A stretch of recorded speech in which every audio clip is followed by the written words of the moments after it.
Hello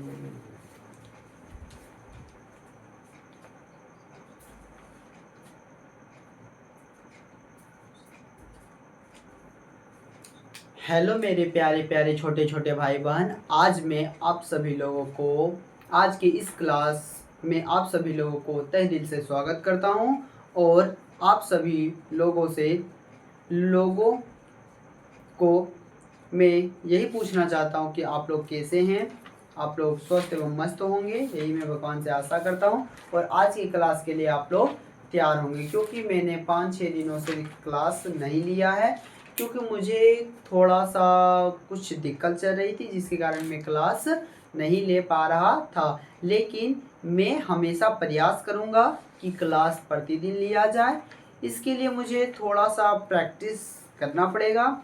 और आज हमारा जो एक क्लास होने वाला है, यह हमारा जे प्रोग्राम का आखिरी क्लास होने वाला है, क्योंकि हम लोग लगभग 10-11 दिन पहले मैंने इन सभी चीज़ों के बारे में कुछ डिस्कस किया था इसके पीछे।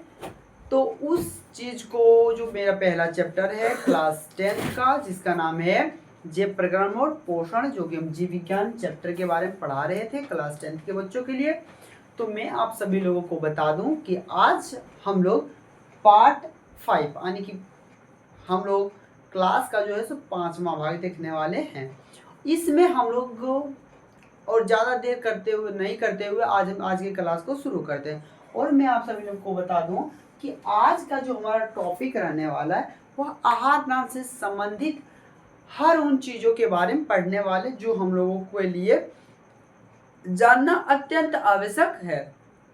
हमने आहार नाल के कुछ अन्य भागों के बारे में कुछ बताया था, जिसमें मैंने एक आहार नाल के जो हमारे भाग हैं यानी कि मुख गुहा के बारे में हमने पूरी अच्छा डिटेल से पढ़ा था। और उतना ही नहीं, हम लोगों ने और भी चीज़ें पढ़ी है जो कि हम लोग पिछले कक्षाओं में पढ़े हैं। आप सभी लोग चाहे तो उस वीडियो को देख सकते हैं और यह वीडियो को आप लोग अंत तक देखने का प्रयास करें।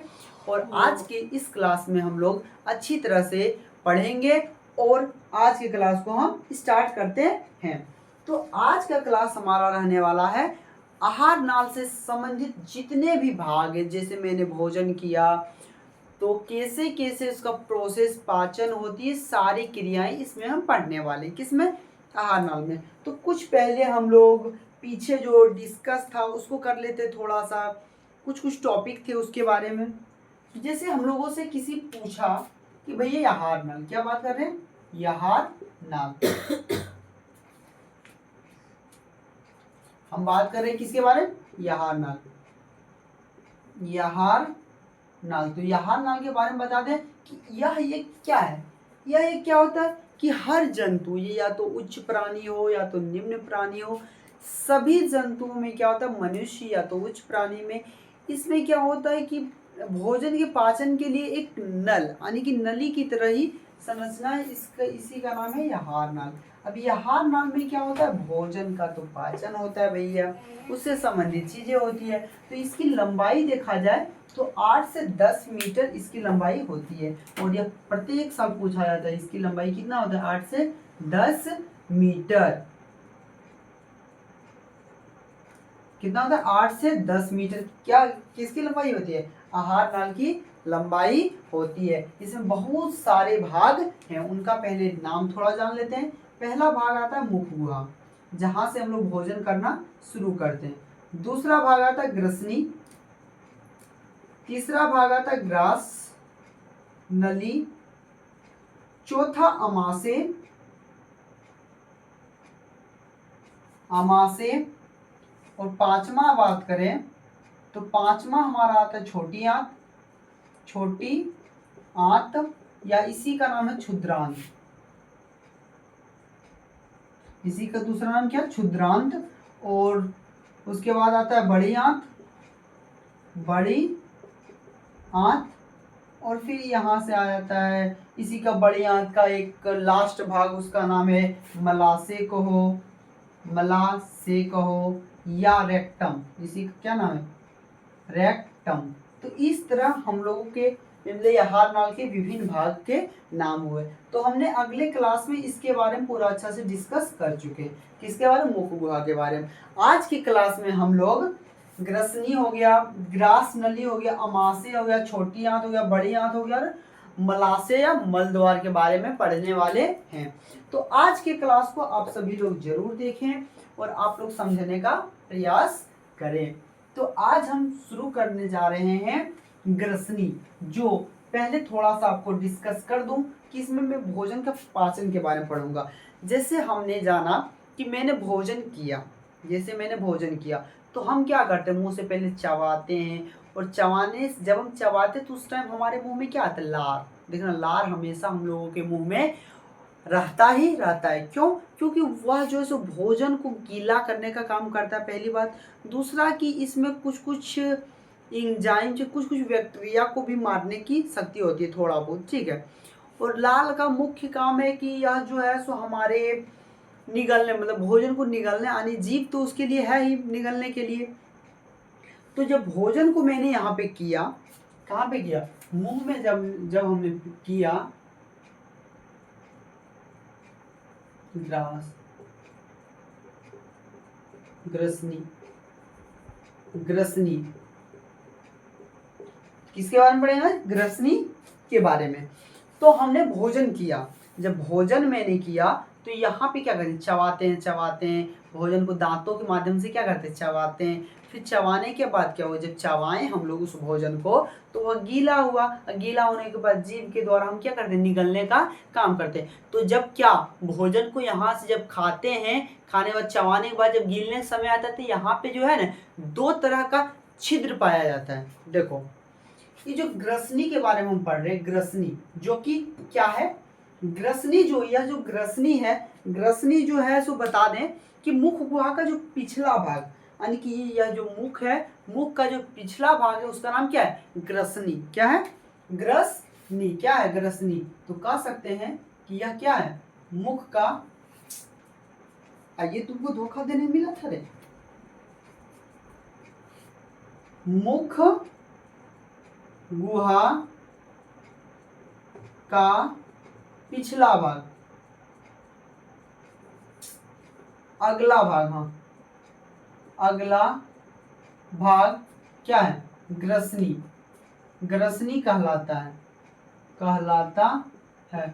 चलो, ये तो पेन ही नहीं चल रहा है, छोड़ो, लिखने का प्रयास करते हैं। मुख गुहा, क्या बोले? मुख गुहा का जो पिछला भाग है, पिछला बोलो, पिछला, पिछला भाग ग्रसनी कहलाता है। क्या? ग्रसनी कहलाता है। मैं आप सभी लोग को बता दूं कि जो ये मुख गुहा है हमारा, इसका जो पिछला भाग है वह ग्रसनी कहलाता है। और ग्रसनी क्या होता है? यह भी मानो तो यह एक आहार नाल का ही भाग है, ठीक है। इसके बारे में जानते हैं कि ग्रसनी होता है क्या। तो ग्रसनी क्या करता है? यहाँ पे तो ग्रसनी है, देखो ये मुख है, तो मुख हुआ का पिछला भाग क्या हुआ? ग्रसनी हुआ। अब ग्रसनी में दो तरह के छिद्र पाए जाते हैं। कितनी तरह के छिद्र? तो दो तरह के छिद्र पाए जाते हैं। कहाँ पे? ग्रसनी जो हमारा है वहां पे दो तरह के छिद्र पाए जाते हैं। छिद्र करने मतलब वो दो तरह के छेद होते हैं, यानी कि ग्रसनी में दो प्रकार के छिद्र होते हैं। छिद्र होते हैं। तो क्या होता है कि ग्रसनी में जो है ना हमारा दो तरह का छिद्र होता है। एक का नाम जब कहें तो एक का नाम है निगल द्वार। क्या है? निगल द्वार। और दूसरा का नाम है कंठ द्वार। दूसरा नाम क्या है? कंठ द्वार। देखो, पहला का नाम है निगल द्वार और दूसरा का नाम है कंठ द्वार। जो कि ग्रसनी में, ग्रसनी जो स्थान है वहां पे दो तरह के छिद्र होते हैं। एक का नाम है निगल द्वार और दूसरा नाम है कंठ द्वार। निगल द्वार में क्या करता है कि निगल द्वार से जब, मतलब कि निगल द्वार में जब भोजन जाता है, दो तरह का यहाँ पाइप लगा हुआ है, ठीक है। एक को कह सकते हैं निगल द्वार, एक को कंठ द्वार। अब क्या होता है कि निगल द्वार में जब भोजन, मतलब कि निगल द्वार में निगल द्वार में जब कोई भी चीज जाता है तो ये सीधा अगला भाग, इसका जो अगला भाग ग्रसनी में पहुंच जाता है। किसका? ग्रसनी मतलब ग्रास नली में पहुंच जाता है। यह जो है यहार नाल का क्या है, बोल सकते हैं कि यहार नाल का अगला भाग, मतलब पिछला भाग, अगला भाग बोलो। देखो बाबू, आगे इधर से मानो तो अगला भाग ही है, ठीक है। अगले भाग ग्रसनी में पहुंचता है। अगले भाग ग्रास नली में पहुंचता है, खुलता है। कह सकते हैं कि यह जो है ना आहार नाल का अगले भाग ग्रास नली में खुलता है, मान लो खुलता है। और क्या कहें, और कंठ द्वार जो है यह श्वास नली, जो सांस लेते हैं, जैसे हमने सांस लिया तो सांस वाला जो नली है वह किसकी ओर खुलता है, तो कंठ द्वार। तो कंठ द्वार से क्या जाती है, सांस का प्रभाव होता है, और निगल द्वार से क्या होता है, भोजन का प्रभाव होता है। क्वेश्चन में पूछा जाता है कि ग्रास नली में दो तरह के छिद्र होते हैं, उनका नाम बताएं। तो एक का नाम है निगल द्वार, दूसरा नाम है कंठ द्वार। यह कहाँ पे खुलता है, या श्वास नली में खुलता है। कहाँ पे खुलता है। यह जो है सो श्वास नली, जैसे हम सांस ले रहे हैं उसमें जाके खुलने का काम करता है। कौन? कंठ द्वार। तो हमने जाना कि ग्रसनी जो है सो मुख गुहा का पिछला भाग को हम ग्रसनी कहते हैं। क्या कहते हैं? पिछला भाग को हम ग्रसनी कहते हैं। और ग्रसनी में दो तरह के छिद्र होते हैं, एक का नाम है निगल द्वार, दूसरा नाम है कंठ द्वार। निगल द्वार जो है सो आहार नल का अगला भाग ग्रास नली में खुलता है, और जो कंठ द्वार है या श्वास नली में खुलता है। यानी कि इसमें वायु, यानी कि सांस इसमें जाने का काम करता है, यानी कि वायु प्रवेश करता है इसमें, मानो तो भोजन प्रवेश करता होगा, ठीक है। अब बात करें कि कंठ द्वार, जो कंठ द्वार हमारा है, ये जो कंठ है ये क्या है, हमारा कंठ है। अब कंठ द्वार के आगे में थोड़ा ऊपर की ओर कंठ द्वार, ये देखो यहाँ पे कंठ द्वार है, ये कंठ है। तो कंठ द्वार के आगे में एक पट्टी की तरह रचना होती है। क्या होती है? एक पट्टी। जैसे होमन एक, मतलब कि हम फिगर बनाने का प्रयास करें, बाय चांस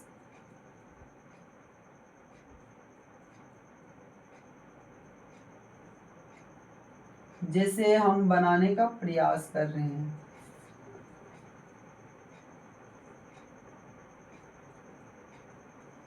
जैसे यहाँ पे देखो, ये मान लो मेरा कंठ है, ये कंठ है।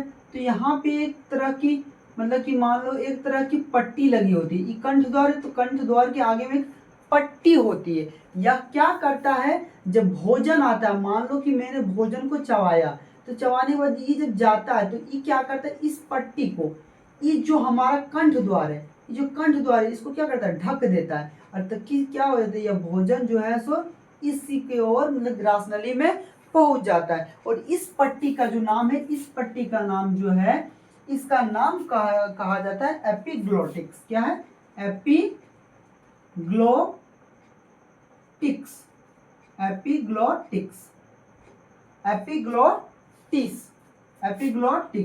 इसका नाम क्या है? एपिग्लोटिक्स। क्या होता है, जब हमने भोजन को खाया, अब भोजन को खाया भैया, तो यहाँ तो ये तो हमारा मुख हुआ, तो यहाँ पे क्या हुआ, यह हुआ मेरा ग्रास नली, ये हुआ हमारा ग्रसनी में दो तरह के छिद्र हुए, एक तो कंठ द्वार हुआ भैया, और एक हुआ निगल द्वार। अब क्या होता है, यह पट्टी यहाँ ना होकर यहाँ पे होता, सॉरी बच्चों, देखो ये हो गया इस तरह। तो यहाँ पे दो तरह का हो गया, ये हो गया ग्रास नली का द्वार, ये क्या हुआ, ग्रास नली का पाइप, या क्या हुआ, यह हुआ ग्रास नली का पाइप, और यह हुआ हमारा कंठ द्वार। तो यहाँ पे लगा हुआ होता है। जैसे ये भोजन यहाँ से जैसे ही इसमें प्रवेश करना चाहेगा, तो ये क्या करता है, ये जो है ढक देता है, इसको क्या करता है, इसको ढक देता है, श्वास नली को ढक देता है। और ढकने के बाद क्या होता है कि भोजन जो है सो आगे की ओर प्रवेश कर जाता है। एपिग्लोटिक्स का क्या काम है, कि भोजन को यह श्वास नली में जाने से रोकता है। तो याद रखना कि जो भोजन को कंठ द्वार में जाने से रोकने वाला पट्टी का नाम क्या है? एपिग्लॉटिक्स। क्या है?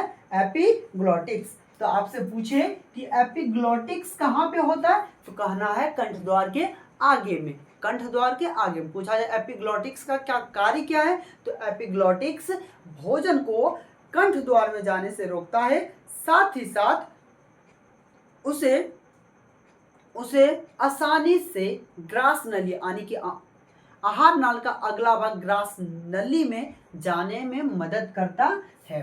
तो मैंने इस तरह बात किया कि भैया देखिए कंठ द्वार है, तो कंठ द्वार के आगे में क्या है, देखो शॉर्ट हम पढ़ा, शॉर्ट आप लिखते हैं कंठ द्वार के क्या आगे, कंठ द्वार के आगे में एक पट्टी है, पट्टी है उसका नाम क्या है? एपिग्लॉटिक्स। एपिग्लॉटिक्स यह क्या करता है? यह भोजन को जो है, यह भोजन को कंठ द्वार में जाने से बचाता है, कंठ द्वार में प्रवेश करने से रोकता है, या क्या करता है? रोकता है। तो एपिग्लॉटिक्स ही वह चीज है जो भोजन को हमारे कंठ द्वारा यानी श्वास नली में यानी कि हमारा जो ये कह सकते हैं जिसमें सांस जाती है उसमें भोजन को जाने से रोकता है। कौन?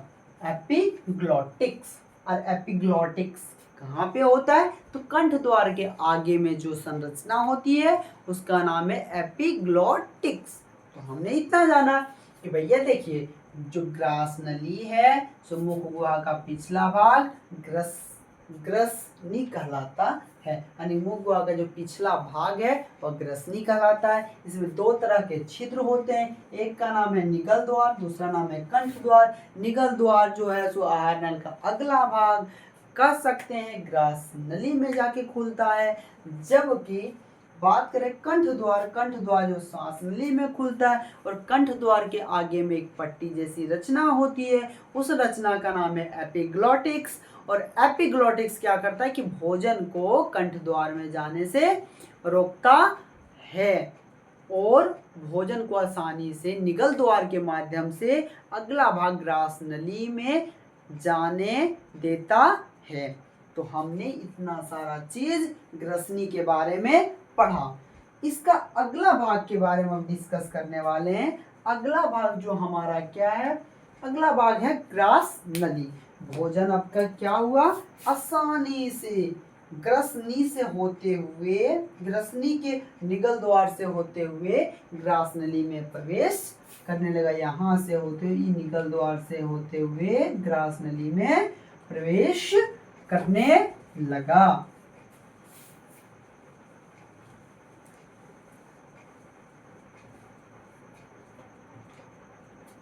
क्या हुआ कि भोजन अब ग्रास नली में आ गया। कहाँ पे आ गया? ग्रास नली। अब आप लोग कहेंगे भैया ग्रास नली कहाँ पे होता है, तो उसकी संरचना आप सभी लोगों के साथ अभी हम बनाने का प्रयास करते हैं। आज तो इंक भी नहीं चल रहा है बच्चों, क्या करें, कुछ नहीं, देखते प्रयास करते हैं।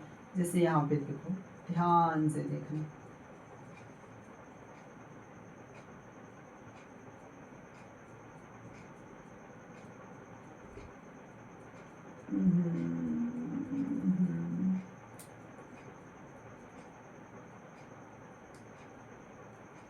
जैसे यह हुआ, जैसे कहो इस तरह करते हुए, देखो यहाँ पे ध्यान से समझने की बात है। अब देखो अब क्या होता है, यहाँ पे तो भैया एक पट्टी जैसी रचना थी, यहाँ से मान लो दो भाग में टूट गया। ये क्या हुआ कि भोजन जो है सो इस पाइप में जाने लगता है। किस पाइप में? इस पाइप में। अब इस पाइप में जाता तो यही पाइप हमारा क्या है? यही पाइप मानो, यही पाइप जो हमारा दिख रहा है, ये जो हमारा पाइप है इसी का नाम है ग्रास नली। अब क्या हुआ कि भोजन को मैंने किया तो मुंह से, अब मुंह से यहाँ पे मैंने चबाया दांतों के माध्यम से, तो ये धीरे धीरे धीरे धीरे यहाँ पे आया। जैसे ही यहाँ आया तो ये क्या किया, ये जो पट्टी था इसको ढक दिया, इस वाले छेद को, और भोजन क्या हुआ आगे की ओर बढ़ते हुए यहाँ तक आया। अब यहाँ पे जैसे बच्चों देखो जैसे कोई पाइप में जब पानी जाता है देखता है तरंग की तरह करने लगता है, वाइब्रेट करने लगता है। तो उसी तरह जब ग्रसनी में भोजन पहुंचता है, क्या पहुंचा? भोजन। कहाँ पहुंचा भैया? ग्रसनी में। तो क्या होता है, इसमें वाइब्रेट की तरह होने लगता है। क्या करने लगता है? वाइब्रेट, यानी तरंग की तरह करने लगता है, वेव की तरह करने लगता है। इसमें ना मतलब कि जिस तरह नाच नहीं होता है, जिस टाइम देखो इस तरह इस तरह इस तरह इस तरह हिलने लगता है, ठीक है, भोजन जाते तो जाता है, क्या होता है? भोजन जब जाता है ग्रास नली में, कैसे? तो मुंह में लार से सना हुआ भोजन जब ग्रसनी के निगल द्वार के द्वारा ग्रास नली में पहुंचता है तो वहां पे तरंग की तरह करने लगता है। तरंग मतलब समझा? वाइब्रेट करने लगता है। क्या करने लगता है? वाइब्रेट। वाइब्रेट करने मतलब हुआ इस तरह करने लगता है। जैसे देखो एक बड़ा सा संरचना बना, ये हो गया। अब जैसे इसमें भैया भोजन गया, मान लो ये पहले संरचना था, जैसे इसमें भोजन गया तो इस तरह होने लगता है, कहीं ऊपर कहीं नीचे, कहीं ऊपर नीचे। और ये जो हो रहा है, क्या जा रहा है? इसमें भोजन जा रहा है। क्या जा रहा है? भोजन जा रहा है। अब भोजन जब जा रहा है भैया, तो आप ही बताइए, जब कोई पाइप से मशीन के मुंह से, मतलब मशीन के मुंह से जब कोई पाइप में पानी जाता है, क्या करता है? वाइब्रेट नहीं करता है? करता है। तो उसी तरह इसमें होने लगता है। अब होता है, क्या होता है बच्चों, कि इसमें जब वाइब्रेट होने लगता है तो इस जो वाइब्रेट हो रहा है इसका तो कुछ ना कुछ होगा। संकुचन बोलो, शिथिलीकरण बोलो, और भी कह सकते हैं, जैसे सिकुड़न, सिकुड़ता होगा, फैलता होगा, कहीं होता होगा। तो इस चीज को जो इसमें फैलाव हो रहा है, फैलाव बोलो, सिकुड़न बोलो,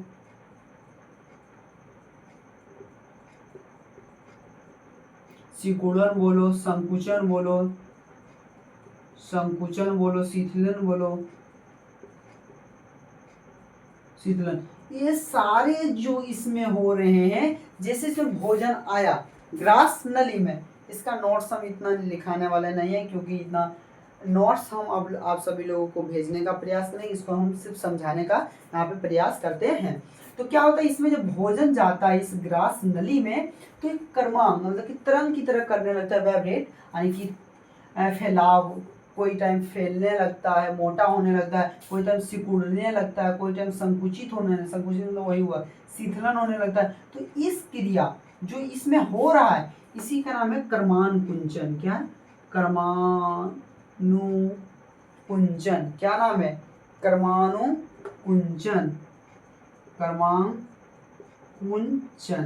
जो इसमें पूछा जाता है कि जब भोजन मुख गुहा से सना हुआ, लार से सना हुआ भोजन ग्रसनी के द्वारा ग्रसनी के निगल द्वार के द्वारा ग्रासनली में पहुंचता है, तो वहां पे तरंग, सिकुड़न या संकुचन या शिथिलन की तरह होने लगती है, उस क्रिया को कहते हैं, तो उसको बोला जाता है कर्मान कुंचन। अब आप सभी लोगों से पूछा जाए कि कर्मान कुंचन क्यों होता है? बाबू कर्मान कुंचन इसलिए होता है क्योंकि देखो भोजन को तो जाना है, तो भोजन को जाना है, तो यही कर्मान कुंचन, यानी कि जो कभी सट रहा है, कभी फिर फैल रहा है, फिर होती होती हो रहा है वाइब्रेट की तरह। इसी के कारण क्या होती है कि भोजन धीरे धीरे धीरे धीरे धीरे धीरे धीरे धीरे धीरे नीचे की ओर आने लगता है। बात करें क्या, भोजन धीरे धीरे धीरे धीरे, यही कर्मांकुंचन के कारण ही क्या होता है, भोजन धीरे धीरे नीचे की ओर जाने लगता है। तुम ही सोचो, यहाँ पे मैंने खाया, फिर ये हुआ निगल द्वार, ये हुआ ग्रसनी, ग्रसनी की निगल द्वार के द्वारा यहाँ पे गया। अब यहाँ क्या हुआ, भोजन यहाँ जैसे आया तैसे यहाँ पे तरंग की तरह करने लगता है, और फिर धीरे धीरे धीरे धीरे यहाँ तक आता है। अब यहाँ पे जैसे आया भोजन, जैसे हमारा भोजन यहाँ पे आ चुका है, कहाँ पे आ चुका है, हमारा भोजन यहाँ पे आ चुका है। यहाँ पे एक और छेद है, उसका नाम है बउआ अमासे। क्या नाम है बउआ? अमासे। क्या नाम है? अमासे। अभी अमासे क्या करता है, इस अमासे में अभी भोजन जाने वाला है। अब भोजन जब अमाशय में जाएगा, ये क्या है हमारा? यामाशय। तो एक बात और याद रखना कि ग्रास नली, यानी कि ग्रास नली में भोजन का ना ही पाचन होता है और ना ही अन्य क्रिया होती है, यह सिर्फ पाइप एक है, पाइप यानी कि नली की तरह ही यह कार्य करता है, जो कि ग्रसनी यानी कि मुख गुहा की ग्रसनी से आए भोजन को वह अमाशय में भेजने का काम करता है। कौन? ग्रास नली। इसमें ना ही कोई पाचन की क्रिया होती है, ना ही इसमें अन्य क्रियाएं होती है। तो इतना आप सभी लोग समझ गए होंगे। और अगला बात करते हैं कि भोजन जब यह ग्रास नली के माध्यम से आया तो यहाँ पे एक कार्डियक नाम का एक बल्ब की तरह लगा होता है। क्या होता है कि यह सिर्फ नीचे की ओर ओपन होता है, ऊपर की ओर ओपन नहीं होता है। अब बात करें भोजन धीरे धीरे धीरे कहाँ पे आ गया, हमारा अमाशय में आ चुका है। भोजन कहाँ पे आ चुका है, तो हमारा भोजन अमाशय में प्रवेश कर चुका है। अब अमाशय में जब प्रवेश करता है, अब अमाशय के बारे में जानने वाले, ग्रास नली के बारे में हो गया। इतना ही है कि जब भोजन ग्रसनी के निगल द्वार के माध्यम से आता है तो भोजन धीरे धीरे धीरे धीरे घिसकने लगता है, और यहीं पे जो संकुचन और फैलाव हो रहा है इसका नाम है क्रमांकुंचन। क्रमांकुंचन के ही कारण भोजन धीरे धीरे धीरे आगे की ओर बढ़ता जाता है, और एक ना ही इसमें पाचन की क्रिया होती है, और ना ही इसमें अन्य चीजें की शराब होती है। यह सीधे भोजन को एक लेगने का काम करता है जब भोजन अमाशय में आता है। अब बात करें हम अमाशय, स्टोमक, अमाशय में जब मेरा भोजन आ जाता है तो अमाशय में पाचन की क्रिया होती है, क्योंकि यहाँ पे बहुत सारे रस यानी इंजाइम बोल सकते हैं, रस बोल सकते हैं, जैसे बहुत सारे केमिकल हो गए, तो केमिकल की तरह ही मानो, तो एंजाइम यहाँ पे बहुत सारे होते हैं। अब बात कर रहे हैं थोड़ा सा हम अमाशय के बारे में। अब क्या हुआ कि भोजन हमारा अमाशय में स्टोर हो चुका है।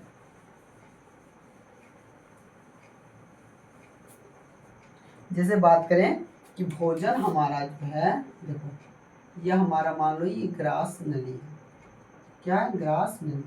तो ये क्या होगा कि यहाँ तक आया और फिर धीरे धीरे धीरे धीरे ऐसा करते हुए मान लो ये मेरा स्टोमक है,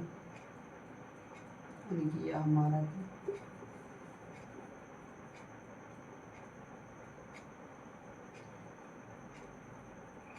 यह हमारा क्या पेट है, मान लो यह हमारा क्या है, यह हमारा मान लो पेट, यह हमारा मान लो क्या पेट है यानी कि अमाशय है। यह हमारा क्या है, अमाशय, यामाशय। ये हमारा क्या है, ग्रास नली, यह हमारा ग्रास नली है। अब यहाँ पे एक बल्ब लगी होती है, उसका नाम है कार्डियक। क्या है, कार्डियक। अब बोलो इसको बल्ब बोल सकते या तो। अब बात करते हैं हम अमाशय के बारे में कुछ टॉपिक। तो अमाशय एक चौड़ी थैली नहीं समझते बाबू, थैला, झोला जिसको बोलते हैं, उसी तरह की इसकी संरचना है, जो कि उदर गुहा यानी कि इसमें बात करें डायग्राम में, जैसे आपको बुक ला के दिखाते हैं, जैसे देखो यहाँ पे सही से आप लोग देखना कि ये जो हमारा है, अब क्या हुआ, हमने आपको बताया कि ये जो हमारा भोजन था इसके माध्यम से यहाँ तक आया। अब यहाँ पे आने पर ई स्टोमक में जाएगा यानी कि अमाशय में जाएगा। अब क्या होता है कि यह जो है थैली की तरह है, यहाँ इस जगह जो ये खाली जगह है डायफ्राम की जो नीचे में जो खाली स्थान है, इसको बोला जाता है उदर गुहा। क्या कहा जाता है, उदर गुहा। तो उदर गुहा अमाशय की स्थिति की बात करें तो उदर गुहा के बाएं ओर से शुरू होकर, ठीक है, अनुप्रस्थ दिशा में फैली होती है। कौन, अमाशय की संरचना के बारे में बात करें तो यह थैली जैसा होता है, और यह जो है सो बाईं ओर से यहाँ से शुरू होकर अनुप्रस्थ यानी कि बाएं से होकर दाएं की ओर फैली होती है। कौन, अमाशय। अब अमाशय के बारे में बात करें तो अमाशय को मुख्यतः 3 भागों में बांटा जाता है। या जो हमारा अमाशय है, क्या, अमाशय, इसके 3 भाग होते हैं। इसको 3 भागों में बांटा जाता है। यह जो हमारा अमाशय है इसको 3 भागों, मान लो 1 भाग, 2 भाग, 3 भाग बांट दिया गया। एक का नाम है कार्डियक, एक का नाम क्या है कार्डियक, जो हमारा एक कार्डियक क्या है कार्डियक। बीच वाला भाग का नाम है फुंडिक, फुंडिक। और जो पिछला भाग है इसका नाम है पाइलोरिक, पाइलोरिक।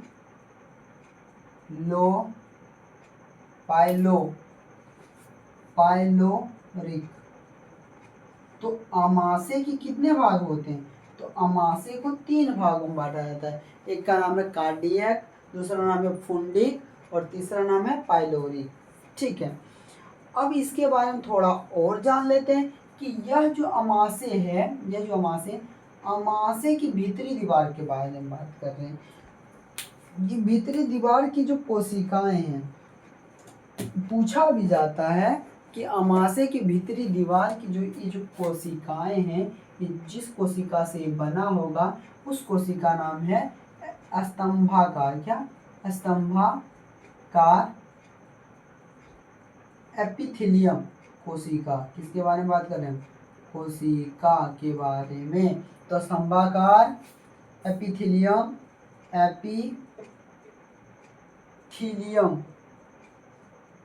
थीलियम कोशिका। आपसे पूछा जाए कि अमाशय का दीवार किस कोशिका का बना होता है, तो स्तंभाकार एपिथेलियम कोशिका का बना होता है। क्या? अमाशय का दीवार, यानी कि अमाशय का जो भीतरी दीवार है वह किस कोशिकाओं का बना होता है, तो स्तंभाकार एपिथेलियम कोशिकाओं का बना होता है। अब क्या होता है कि यह जो स्तंभाकार एपिथेलियम है वह कहीं धंसा हुआ होता है, कहीं गड्ढा होता है, कहीं उभरा हुआ होता है, इस तरह होता है। और यह जो उभरे हुए भाग हैं इसी से क्या होता है कि अमाशय ग्रंथि बोलो या जठर ग्रंथि बोलो, 2 तरह की इसमें ग्रंथि, या तो वही दोनों सेम नाम है, अमाशय ग्रंथि या जठर ग्रंथि। ठीक है, हम बात कर रहे हैं कि या तो अमाशय ग्रंथि या तो जठर ग्रंथि इसके गड्ढे में होते हैं। किसके?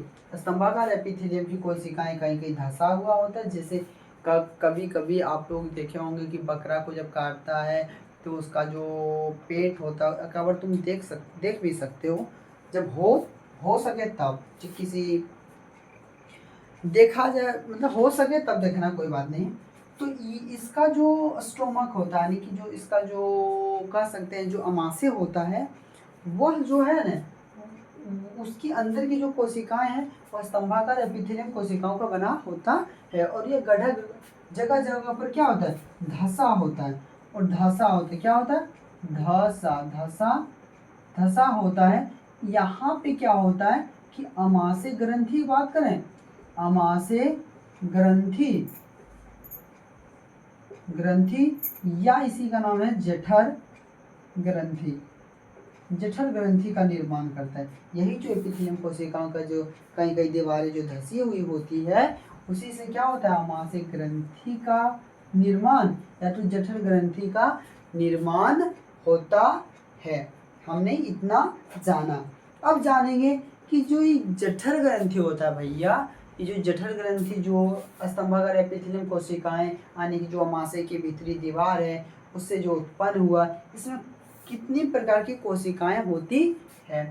तो जठर ग्रंथि के बारे में बात करें तो यहाँ पे जठर ग्रंथि बोलो या तो अमाशय ग्रंथि बोलो। तो जठर ग्रंथि की कोशिकाएं 3 तरह की होती है। कितनी प्रकार की? 3 तरह की। कितने प्रकार की? 3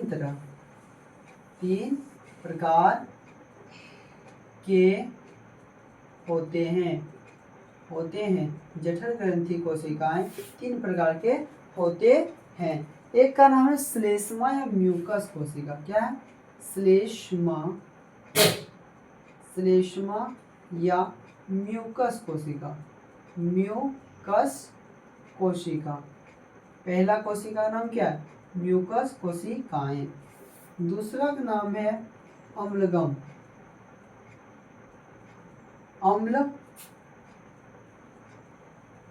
अम्लजन या भित्तीय, क्या बोला जाता है, भित्तीय कोशिकाएं। और चौथा जो हमारा है उसका नाम है मुख्य, या इसका क्या नाम है, मुख्य या जाइमोजीन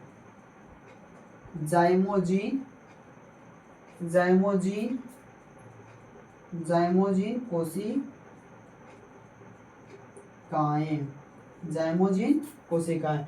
तो जो हमारा जो यह अमाशय था, अमाशय की जो भीतरी दीवार की जो कोशिकाएं हैं वह स्तंभाकार एपिथेलियम कोशिकाओं का बना होता है। यह जगह जगह पर कहीं धंसा हुआ होता है और उस धंसे हुए भाग में अमाशय ग्रंथि या जठर ग्रंथि का निर्माण करने का काम करता है। और जठर ग्रंथि 3 प्रकार की होती है, श्लेष्मा या म्यूकस, दूसरा वो अम्लजन या भित्तीय कोशिका, तीसरा वो मुख्य या जाइमोजीन कोशिकाएं। तो बात करें जाइमोजीन कोशिकाएं होती है, तो ये सभी इसमें होते हैं। और इन तीनों से क्या होता है, रस का स्राव होता है। किस रस का भैया, जठर ग्रंथि है तो इससे क्या होगा, जठर रस का स्राव होता है। किसका, जठर रस, किसका भैया, तो जठर रस का स्राव होता है। इन तीनों कोशिकाओं से किसका स्राव होता है, तो जठर रस का स्राव होता है। इन तीनों कोशिकाओं से जो रस निकलता है उसका नाम है जठर रस। बात करें अब जठर रस में भैया कौन कौन सा चीज होता है, तो जठर रस के अंदर आता है म्यूकस हो गया, HCl हो गया, हाइड्रोक्लोरिक एसिड हो गया, क्या हो गया, HCl हाइड्रोक्लोरिक अम्ल हो गया, और निष्क्रिय, सक्रिय नहीं बाबू, सक्रिय मतलब होता है जो क्रिया कर सके, निष्क्रिय पेप्सिनोजोन,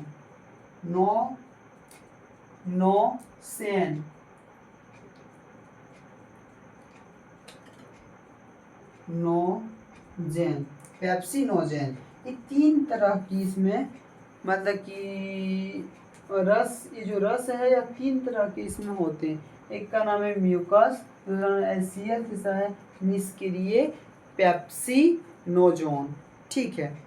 या किससे निकलता है, तो जठर रस से निकलने का काम करता है। जठर रस में जो आता है यही तीनों चीज आता है। अब बात करें कि जो हमारा थोड़ा बहुत, तो ये जो श्लेष्मा या म्यूकस कोशिका से जो है बच्चों, सो म्यूकस नाम का जो ये रस है यही निकलता है। HCl यानी हाइड्रोक्लोरिक अम्ल के बारे में बात करें तो यह अम्लजन कोशिकाओं से निकलता है।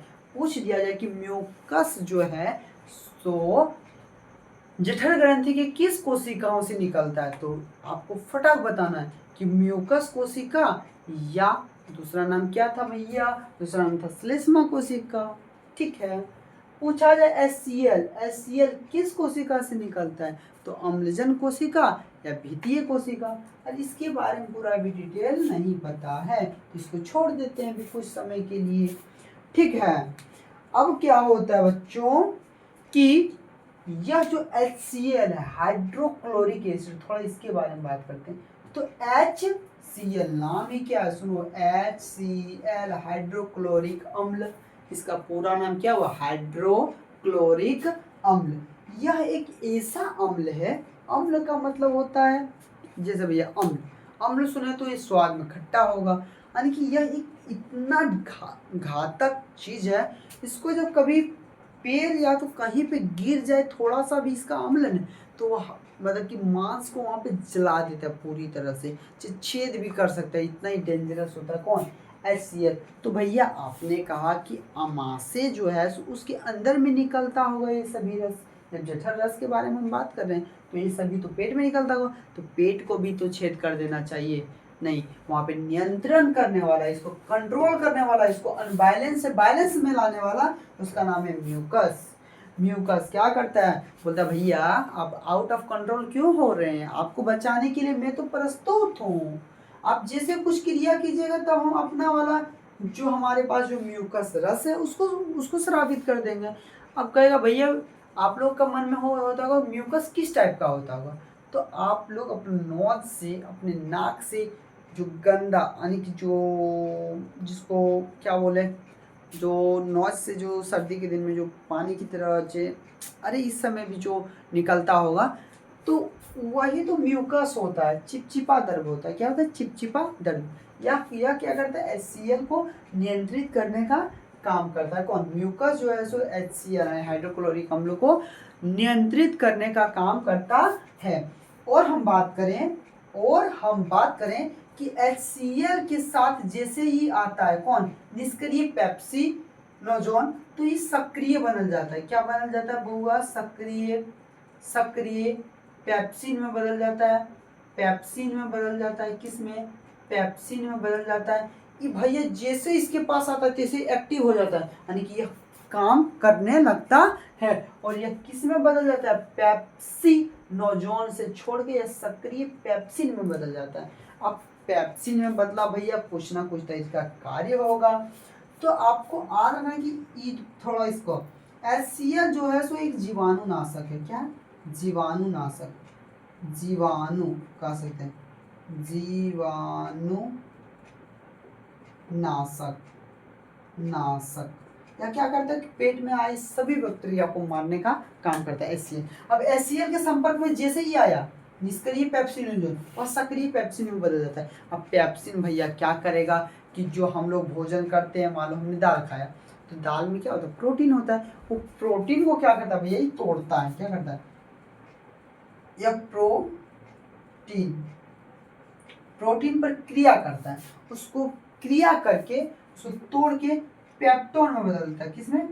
पेप्टोन। किस में बदल देता है? तो पेप्टोन। आपसे पूछा जाए कि सक्रिय पेप्सिन का क्या कार्य है, तो प्रोटीन को तोड़कर पेप्टोन में बदलने का काम करता है। कौन?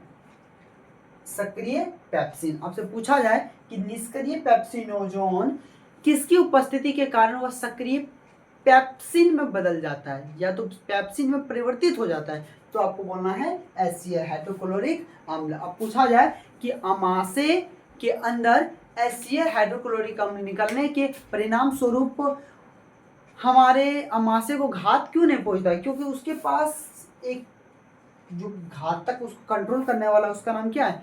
म्यूकस। क्या करता है? HCl को नियंत्रित करने का काम करता है। अब क्या हुआ कि भैया भोजन जैसे इसमें आया, तो यहाँ पे क्या था? पहले से HCl तैयार था कि भैया आओ आओ तुमको पटक पटक के मारते हैं। पहले ये क्या किया? जैसे ही भोजन हुआ यहाँ पे आया, ठीक है, जैसे ही भोजन यहाँ पे आया तो क्या किया? HCl ने तोड़ना उसको चालू किया, उस पर रिएक्शन करना चालू किया। अब रिएक्शन भैया इतना घातक है तो जरूर ही तोड़ने का काम करेगा। तो ये क्या करता है? HCl भोजन को भी तोड़ने का काम करता है। कौन? HCl क्या करता है? भोजन को तोड़ने का काम करता है। अब थोड़ा बात करें कि भैया अमाशय में जो है सो 3 तरह का देखे थे। एक था भैया म्यूकस भी था, HCl भी था, निष्क्रिय पेप्सिनोजोन नोजोन भी था।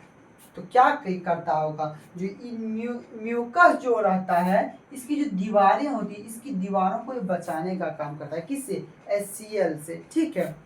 और यह तो बता ही दिए कि निष्क्रिय पेप्सिनोजोन जो है सो HCl के संपर्क में आने से क्या बन जाता है? सक्रिय पेप्सिन में परिवर्तित हो जाता है और यह प्रोटीन पर क्रिया करता है और प्रोटीन को क्रिया करके वो पेप्टोन में बदलने का कार्य करता है। थोड़ा और भी चीजें हैं कि ये जो हमारा अमाशय है भैया, अब बताइए इस अमाशय में कितना प्रतिदिन जठर रस निकलता होगा? इसके बारे में बात करें, जठर रस लगभग 3 लीटर। कितना लीटर? तो 3 लीटर प्रतिदिन निकलने का काम करता है। उसमें HCl होता है, म्यूकस होता है और निष्क्रिय पेप्सिनोजोन होता है। अब क्या हुआ भैया कि भोजन जो है सो पूरी तरह से तोड़ने का ही काम करने लगा। कौन? HCl। अब जब HCl तोड़ने लगा तो कभी कभी आप लोग देखे होंगे कि ढकार हम लोगों को या तो इन मतलब क्या बोलते हैं, इस मतलब अजीब टाइप का आने लगता है। तो उसमें क्या होता है कि इसमें जो अम्ल की मात्रा यानी कि जो HCl की मात्रा है वो अधिक हो जाता है, बहुत अधिक हो जाता है। इतना अधिक हो जाता है कि म्यूकस जो है इसको कंट्रोल ही नहीं कर पाता है, बोलता भैया थोड़ा सा बलगौर ही हो तो पार भी हमारे से नहीं पड़ेगा। तो उसी तरह ये करता है कि नहीं पाएगा। तो ये क्या करता है कि यह जो है ना धीरे धीरे की अमाशय की जो दीवार है ठीक है, अमाशय की जो भीतरी दीवार है उसको थोड़ा घातक पहुंचाने लगता है, उसको जो है सो थोड़ा ग्रसित करने लगता है। गोला गोला टाइप का एक गोलाकार या तो अंदर की ओर धंसा हुआ कुछ घाव निकलने लगता है। घाव समझते हो, घाव निकलने लगता है, क्या घाव। और इस घाव का ही नाम क्या जानते हो, अल्सर। लेकिन जब अमाशय में निकला तो इसका नाम हो जाता भैया, क्या हो जाता जानते हो, नहीं जानते होगा बच्चों, तो याद रखना इसका नाम हो जाता है पेप्टिक अल्सर। इस घाव का नाम क्या है, पेप्टिक अल्सर। क्या नाम है, पेप्टिक अल्सर। यह जो अमाशय की जो भीतरी दीवार में किसके कारण, HCl की अत्यधिक मात्रा के कारण। तो याद रखना कि HCl के अत्यधिक यानी कि हाइड्रोक्लोरिक अम्ल के अत्यधिक शराब होने के कारण इसके जो भीतरी दीवार में क्या हो जाता है, गोला गोला टाइप का एक मतलब कि घाव टाइप का होने लगता है, धंसा हुआ घाव होने लगता है। इस घाव का नाम आमतौर पर अल्सर है, लेकिन जब अमाशय में होता है इसका नाम हो जाता है क्या, पेप्टिक अल्सर। अब क्या हुआ कि यह घाव आप सभी लोगों के मन में आता होगा कि यह घाव होता है कैसे, ये बताइए भैया। तो ये घाव जो है ना बाबू, जब तुम भूखा पेट ज़्यादा समय से रह रहे हो, बहुत समय से तुम खाना नहीं खा रहे हो, समय समय पर तुम खाना नहीं खा रहे हो, तो उन सभी लोगों में होने की संभावना अधिक होती है। कौन वाला, पेप्टिक अल्सर। अब बात करें कि अमाशय। अब अमाशय में तो भोजन आया। अब भैया सिर्फ हम भोजन में प्रोटीन ही खाते हैं या तो कार्बोहाइड्रेट ही खाते हैं, कार्बोहाइड्रेट को ही तोड़ दिया HCl क्या किया, कार्बोहाइड्रेट को तोड़ा। प्रोटीन को किसने तोड़ा, तो प्रोटीन को तोड़ा सक्रिय पेप्सिन जो था उसको तोड़ा। अब क्या हुआ कि कुछ तो वसा भी खाते होंगे, तेल का सामान तो खाते होंगे, तो तेल के लिए एक स्पेशल नाम है, उसका नाम है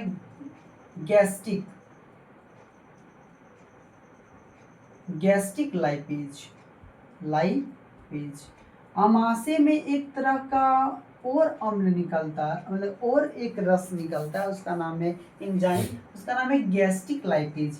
या क्या करता है, वसा पर क्रिया करता है। किस पे करता है भैया, क्रिया करता है किस पे, वसा पे। और वसा पे क्रिया करके वसा अम्ल, क्या वसा अम्ल या ग्लिसरॉल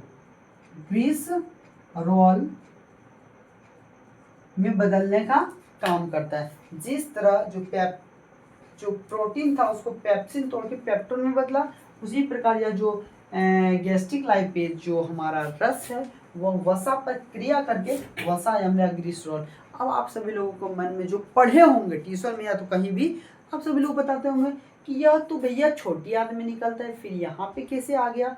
तो इसके पीछे का रीजन समझो। यह है गैस्ट्रिक लाइपेज।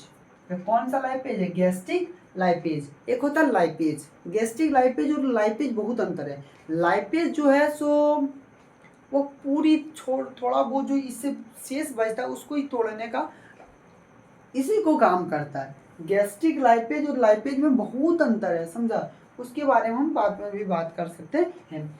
अभी बात करें तो गैस्ट्रिक लाइपेज कहाँ से निकलता है, तो अमाशय में। कहाँ से, अमाशय। तो अमाशय में ही शराब होता है। और गैस्ट्रिक लाइपेज और लाइपेज दोनों सेम नहीं है, दोनों अलग है। यह थोड़ा बहुत भोजन को मतलब कि तोड़ने का काम करता है, वो पूरी तरह से तोड़ देता है। कौन, छोटी आंत में जो लाइपेज होता है सो।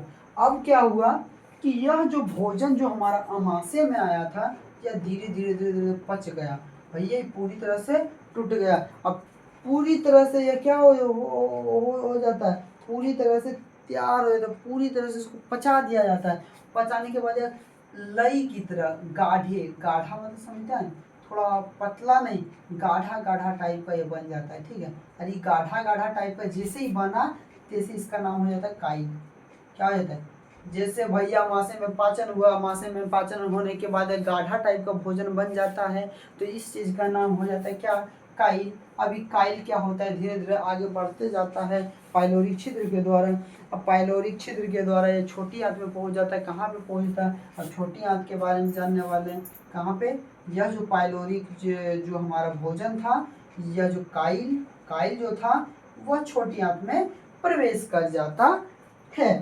अब हम बात करने वाले हैं छोटियाँ। थोड़ा इसी को रिवाइज कर लेते हैं एक बार कि देखिए, पहले मेरा भोजन मुख से किया तो ग्रसनी के निगल द्वार के माध्यम से ग्रास नली में गया, और ग्रास नली में भोजन का पाचन नहीं होता है भैया, पहली बात। दूसरा बात, इसमें जब जाने के बाद तरंग की तरह करने लगता है, उसी का नाम है कर्मानुकुंचन। और कर्मानुकुंचन के कारण ही भोजन क्या होती है, धीरे धीरे धीरे धीरे नीचे की ओर जाती, खिसकते जाती है और अमाशय में पहुंचता है। और अमाशय में पहुंचते ही क्या होता है, इस पे बहुत सारे जठर रस मतलब इस पे अटैक करने लगता है, जिसके कारण यह क्या होता है, तो भोजन को टूटने लगता है। यहाँ पे एक डेंजरस चीज है, उसका नाम क्या है, HCl, हाइड्रोक्लोरिक अम्ल, जिसका नियंत्रण कौन करता है, म्यूकस करता है। जब मानिए कि यहाँ पे अत्यधिक बहुत सारा जब HCl आ जाता है, तो इस कंडीशन में क्या होता है, इसमें घाव हो जाता है, इसकी भित्ति में, यानी अमाशय की भित्ति में क्या होने, घाव हो जाती है। इसका नाम है पेप्टिक अल्सर। बात करें तो इसकी जो अमाशय जो भीतरी कोशिका वह स्तंभाकार एपिथेलियम कोशिकाओं का बना होता है। यह जगह जगह पर धंसा हुआ होता है, और वहाँ जहाँ जहाँ धंसा हुआ होता है वहाँ से अमाशय ग्रंथि या जठर ग्रंथि का निर्माण होता है। और यह जो अमाशय ग्रंथि जठर ग्रंथि में 3 तरह की कोशिका होती है, श्लेष्मा या म्यूकस कोशिका, अम्लजन या भित्तीय कोशिका, और मुख्य या जाइमोजिन कोशिका। अब यह क्या करता है, इसमें जो है तो ये तीनों मिलकर जठर रस का निर्माण करता है। और इसमें 3 तरह के मुख्य रूप से माना गया, यहाँ पे एक गैस्ट्रिक लाइपेज भी होता होगा, म्यूकस हो गया, HCl हो गया, निष्क्रिय पेप्सिनोजोन हो गया, तो ये सभी इसमें मौजूद होते हैं, किसमें, जठर रस में। और बात किया जाए कि इसी तरह अब जो है HCl जो है जीवाणु को मारने का काम करता है। ये सभी और भी चीजें मैंने आपको बताया कि अमाशय के 3 भाग होते हैं, कार्डियक, फोन्डिक और पाइलोरिक। ठीक है, पाइलोरिक के द्वारा क्या होता है, भोजन धीरे धीरे आगे की ओर बढ़ते जाता है और छोटी आंत में पहुंच जाता है। तो हमने इतना सारा अभी तक जाना। और जो गैस्ट्रिक लाइपेज है वो वसा प्रक्रिया करके वसा अम्ल और ग्लिसरॉल में बदलने का काम करता है। और मैंने एक चीज और बताया कि यह जो निष्क्रिय पेप्सिनोजोन था वह HCl के संपर्क में आने से सक्रिय पेप्सिन में बदलता है। और पेप्सिन क्या करता है कि प्रोटीन पर क्रिया करके पेप्टोन में बदलने का काम करता है। तो ये सभी हमने जाना। और इसका बात करें नोट्स कि भैया आप तो भी लिखा नहीं रहे हैं, सिर्फ आप बोलते जा रहे हैं, तो इसको भी तुरंत या तो कल या तो परसों है मैं आप सभी लोगों के उस पे मेरा कि टेलीग्राम ग्रुप या तो एक व्हाट्सएप ग्रुप बनाने वाले हैं, उसमें हम भेजने का काम करेंगे। आप लोग चाहे तो उस ग्रुप से जुड़ सकते हैं। ठीक है, तो अब बात करते हैं कि अब भोजन कहाँ पे पहुंच गया भैया, तो छोटी आंत में पहुंच गया। कहाँ पे, छोटी आंत या क्षुद्रांत कहो, छोटी आंत या क्षुद्रांत, क्षुद्रांत में पहुंच गया, यानी कि स्मॉल डाई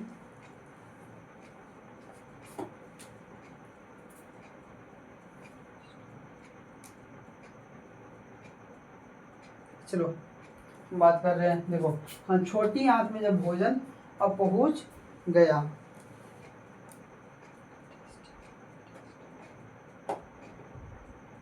अब क्या हुआ कि भोजन जो है सो अमाशय, जो हमारा ये अमाशय था, ये जो बड़ा वाला डब्बा वाला था, ये डब्बू महाराज जो था, इस डब्बू महाराज से तो भोजन निकल गया। अब भोजन जब निकला तो यह जो है तो इस तरह का एक संरचना होती है। यहाँ पे एक देखो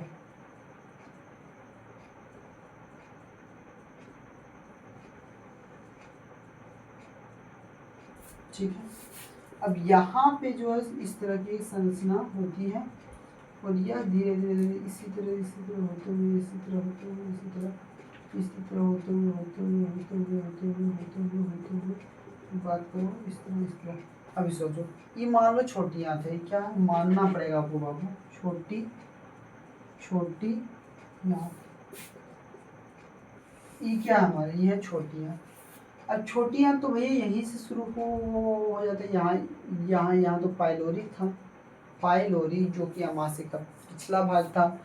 अब जैसे यहाँ से गया तो उसी प्रकार अब छोटी आंत का बारे में बात करें तो भोजन पाइलोरी के द्वारा कहाँ पे आ गया, इसमें आ गया, यानी कि इसका नाम क्या है, इसका नाम है भैया छोटी आंत।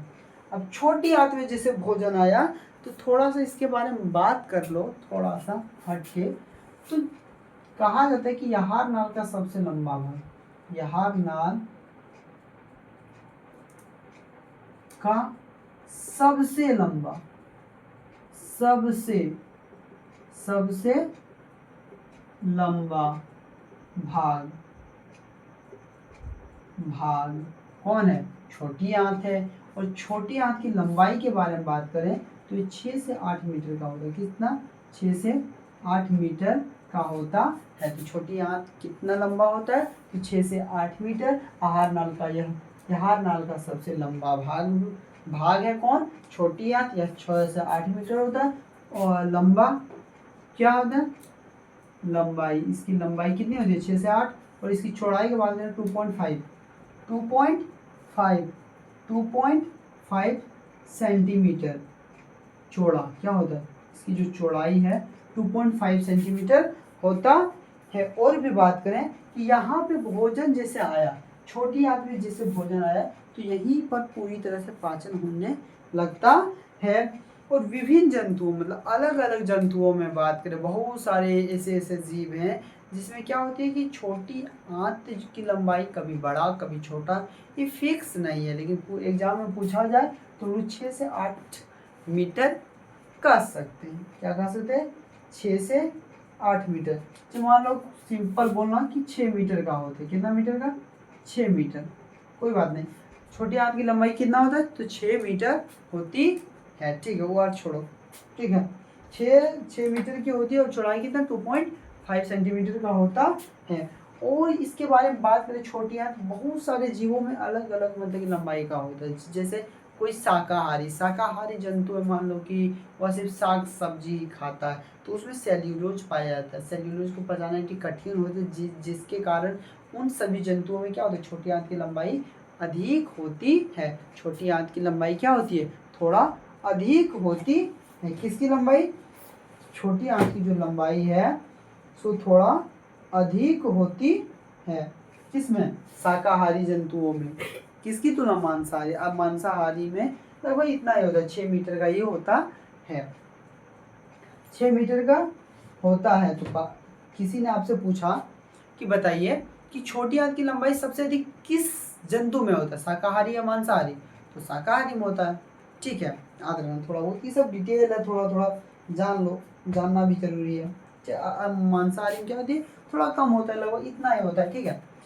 अब क्या वो भोजन तो भैया पाइलोरिक छिद्र के द्वारा छोटी आंत में पहुंच गया। अब छोटी आंत में जब पहुंचा तो देखो, अब छोटी आंत में क्या क्या होता है कि छोटी आंत में पहुंचा तो छोटी आंत के भी 3 भाग होगा भैया। कितना भाग, 3 भाग। एक का नाम है ग्रहणी, दूसरा नाम है जेजुनम, दूसरा नाम क्या है, जेजुनम,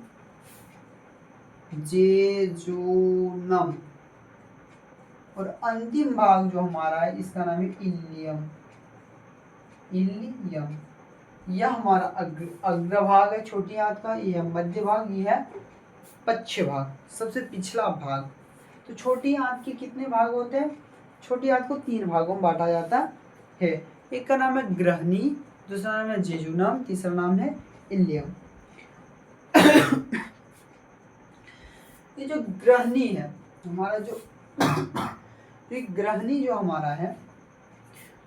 हमारा है, यह छोटी आंत का सबसे आगे का भाग है। क्या है, आगे का भाग है। इसकी आकृति के बारे में थोड़ा बात करें तो ये सी टाइप का बात करो या तो यू टाइप का, 2 तरह से लोग कहते हैं। एक सी भी कहता है कोई कि छोटी आंत के ग्रहणी का जो आकार है सो सी है, तो यू आकार का भी लोग कहते हैं। तो यू आकार का भी होता है। ग्रहणी के बीच में एक छिद्र होता है, जैसे यहाँ पे आपके सामने यहाँ पे क्या होता है, छिद्र होता है। छिद्र का नहीं मतलब वो एक छेद होता है, क्या होता है, एक छेद होता है, ठीक है। यहाँ पे क्या होता है, ये है मेरा ग्रहणी पूरा यहाँ तक, ठीक है। अब इसमें क्या होता है, एक छोटा सा छिद्र होता है और इस छिद्र से क्या होती है, दो नलियां, इस छिद्र, एक छिद्र होता है, एक नलियां निकलती है। अब इसमें क्या होता है, इसमें एक नली प्रवेश करता है, इसमें छोटी सी एक नली मान लो पार करता है, किसमें, ग्रसनी में, ग्रसनी में। और यह दो नलियों से जुड़ा होता है। यह जो ग्रसनी में जो हमारे पास जो यह जो ग्रहणी में जो आ रहा है मतलब कि उसमें जो एक छिद्र था उसमें दो तरह के नली जुड़े होते हैं। एक का नाम है अग्नाशीय रस,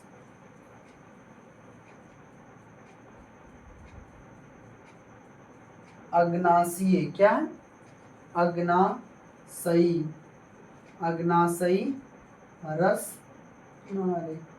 रुको हाँ, अग्नाशी वाहिनी, वाहिनी, और दूसरा नाम है मूल्य पित्त वाहिनी, मूल पित्त वाहिनी, मूल्य पित्त वाहिनी। दो तरह के होते हैं, एक होता है अग्नाशीय, दूसरा होता है मूल्य पित्त वाहिनी। कहाँ पे, यह जो ग्रहणी है इसमें क्या होते हैं, एक छिद्र होते हैं, इससे दो नलियां जुड़ी, मतलब इसमें तो एक ही आता है लेकिन इधर दो नलियां आगे जुड़ी होती है। एक का नाम है अग्नाशीय तो दूसरा नाम है मूल्य पित्त वाहिनी।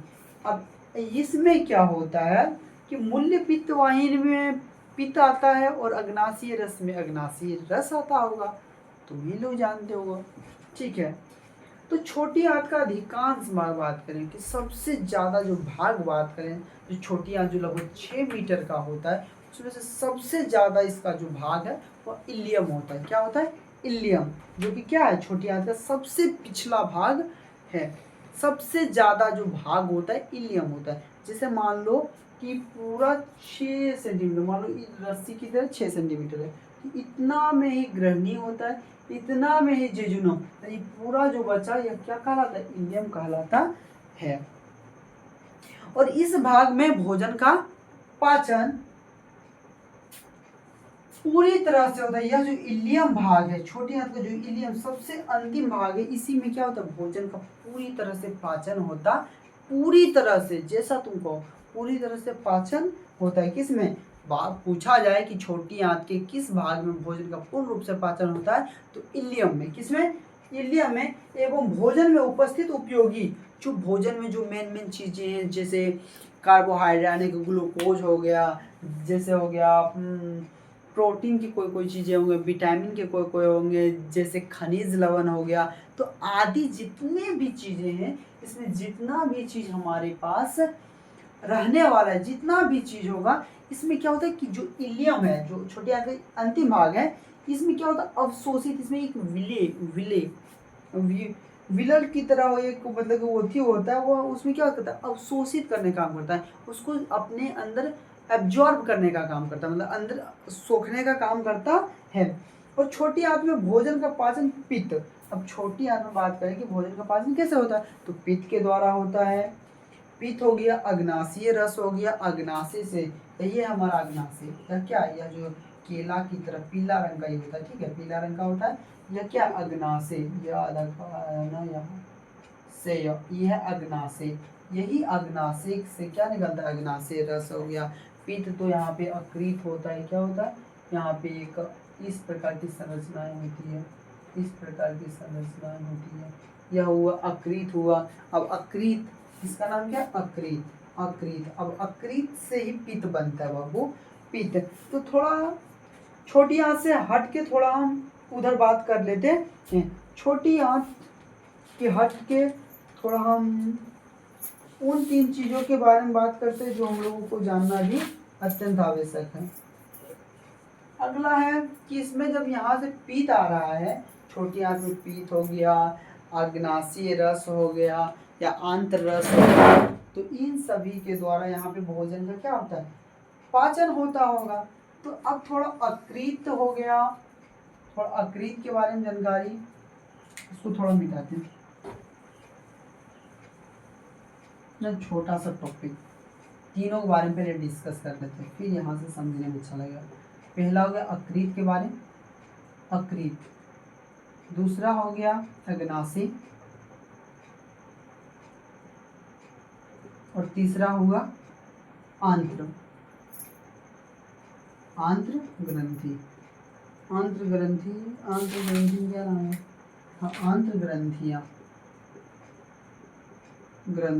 तो इन तीनों के बारे में पहले हम जानते हैं। इसके बारे में क्यों डिस्कस कर रहे हैं? क्योंकि यहाँ पे देखो पित्त रस आ रहा है, अग्नाशय रस आ रहा है, आंत्र रस आ रहा है, लेकिन कैसे कैसे आ रहा है उसके बारे में पहले जान लेते हैं। तो अकृत के बारे में थोड़ा बात करें तो अकृत जो है तो मानव शरीर का सबसे बड़ा ग्रंथि। यह क्या है? सबसे बड़ा ग्रंथि। क्या है? सबसे बड़ी ग्रंथि। पूछा जाए कि मानव शरीर का सबसे बड़ी ग्रंथि कौन सा है? सबसे बड़ी ग्रंथि है अकृत। इसका जो भार का बात करें, इसका वजन का बात करें, भार लगभग 2.5 kg का होता है। कितना ना? 1.5 kg का। कितना? 1.5 kg का होता है। कौन? अकृत। अब अकृत से ही पित्त रस का स्राव होता है, जिसके बारे में हम पित्त कर रहे हैं, जो पीला रंग का होता है। पीला देखो, यह गाढ़ा और पीला रंग का होता है। पित्त कैसा होता है? पीला रंग का होता है। जैसे आपको चित्र से थोड़ा समझा दूं कि इस तरह करके होता है, इस तरह करते हुए मान लो इस तरह हुआ, इस तरह करते हुए, इस तरह करते हुए, ये हुआ मेरा अकृत। अब यहाँ पे क्या होता है? एक पित्त होता है। ठीक है। अब पित्त का स्राव किससे होता है? अकृत से होता है। ठीक है। और यह किस रंग का होता है? ये पीला रंग का होता है। पीला और गाढ़ा, पतला नहीं होता, गाढ़ा होता है थोड़ा सा। ठीक है।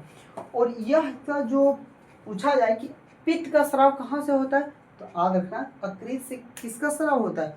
पित्त का होता है। हम बोल दे रहे हैं, हम लिखा नहीं रहे हैं, इसको हम भेजने का काम करेंगे। ठीक है। तो पित्त का स्राव कहाँ से होता है? तो अकृत से होता है। कहाँ से होता है? अकृत से हमारा पित्त का स्राव होता है। और यह पित्त जब स्रावित होता है तो एक थैली होती है, यहाँ पे एक थैली होती है। पित्त यहाँ से निकल रहा है तो एक थैली होता है, उसका नाम होता है पित्ताशय। देखो सय। पित्ताशय क्या करता है कि पित्त को जमा करने का काम करता है, पित्त को स्टोर करने का काम करता है। जैसे एक बोतल हम रखते हैं तो बोतल क्या करता है? पानी को रखने का काम करता है या तो स्टोर करने का काम करता है। तो उसी प्रकार यहाँ से जो पित्त स्रावित हुआ अकृत से, उसको जो है जमा करने का काम पित्ताशय नाम का एक थैली करता है। अकृत नलिकाएं, जो अकृत से जो छोटी छोटी नलिकाएं निकलती है, वो पित्ताशय से निकलने वाले, जो पित्ताशय से जो निकल रहा है पित्त, पित्ताशय से निकलने वाली नलियों के साथ जुड़कर मूल्य पित्त वाहिनी का निर्माण करता है। ये जो अकृत की जो कुछ नलियां हैं और जो हमारे जो पित्ताशय की नलियां हैं, आपस में दोनों जुड़ जाते हैं और जुड़ने के परिणाम स्वरूप किस चीज का निर्माण करते हैं? तो मूल्य पित्त वाहिनी। किसका? मूल्य पित्त वाहिनी। मूल्य पित्त वाहिनी हम लिखा नहीं रहे, याद रखना कि मनुष्य के शरीर का सबसे बड़ा ग्रंथि अकृत है। अकृत से पित्त का स्राव होता है और पित्त का स्राव यानी कि उसका संचय जमा पित्ताशय नामक एक थैली, छोटी सी थैली में की जाती है। अकृत से निकलने वाली जितनी भी नलियां हैं, छोटी छोटी नलियां, और पित्ताशय की नलियां आपस में जुड़कर मूल्य पित्त वाहिनी का निर्माण करता है। और पित्त किस रंग का होता है? तो पित्त गाढ़ा एवं हरा रंग का होता है। क्या होता है? हरा रंग और गाढ़ा रंग का होता है। और पित्त का क्या भैया? पित्त स्राव हो रहा है, लेकिन इसका काम क्या है? तो इसका दो मुख्य रूप से पित्त के दो कार्य हैं। कितने कार्य हैं? तो दो कार्य। यह क्या करता है? जो अमाशय से जो हमारा भोजन आया अम्लीय, क्योंकि वहाँ अम्ल था, कौन? HCl, तो अम्ल था, तो वह जो है उसको क्षारीय बनाने का काम करता है, जिससे अग्नाशयी रस क्या कर सके? इस पे क्रिया कर सके। इस पे क्रिया यानी कि उसको जो है सही ढंग से कर सके, मतलब कि उस पर क्रिया करके उसको भोजन को तोड़ने का काम कर सके। क्या इसका पहला काम क्या हुआ?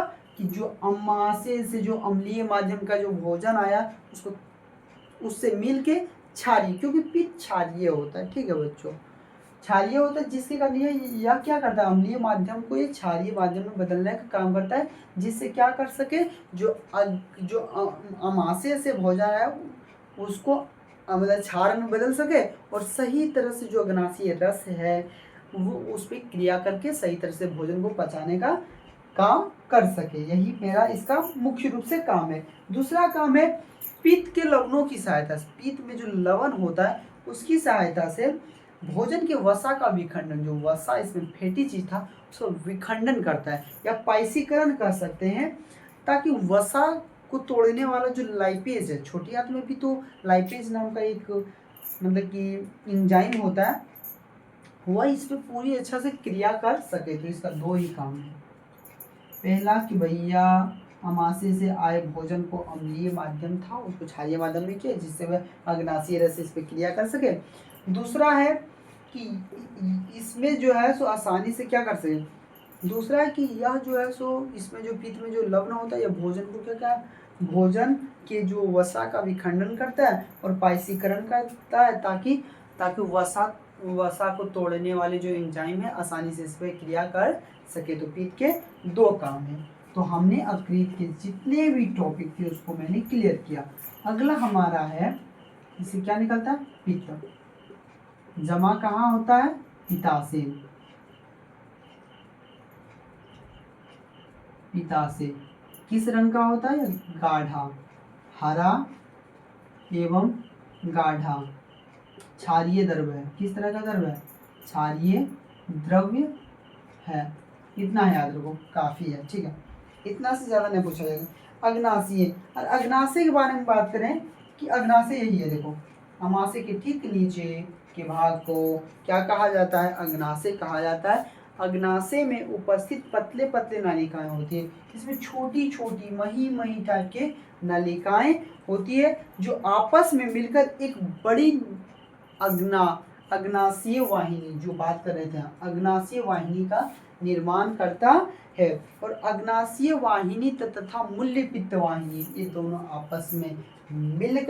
आपस में मिलकर एक बड़ी नली का निर्माण करते हैं। और यह क्या करता है, धीरे धीरे यहाँ पे ग्रसनी में गिरने का काम करता है। छोटी आंत का जो पहला भाग है ग्रसनी में गिरने लगता है। और ग्रसनी में जब गिरता है क्या होता है, ग्रसनी में गिरता है तो अग्नाशय रस। अब आप सभी लोगों के मन में आता होगा कि अग्नाशय में क्या होता है, अग्नाशय रस,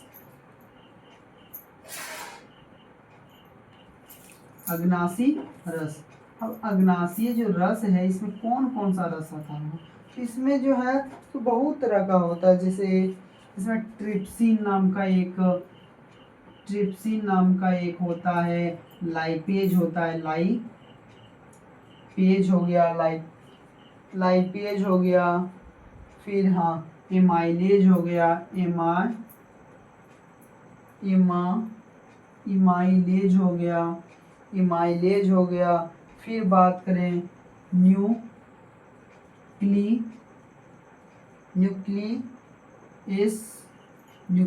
हो गया, न्यूक्लियस। ये सभी एंजाइम इसमें होते हैं, किसमें, अग्नाशय रस में, ठीक है। बात करें अग्नाशय रस में ये सभी रस होती है। और अग्नाशय रस के साथ जो भोजन के अवयवी कण है कैसे कैसे रिएक्ट करते हैं उसके बारे में थोड़ा जानना आवश्यक है। तो उसको जैसे इसी तरह हम समझा देते हैं। स्टार्च, या तो स्टार्च के बारे में बात करें या तो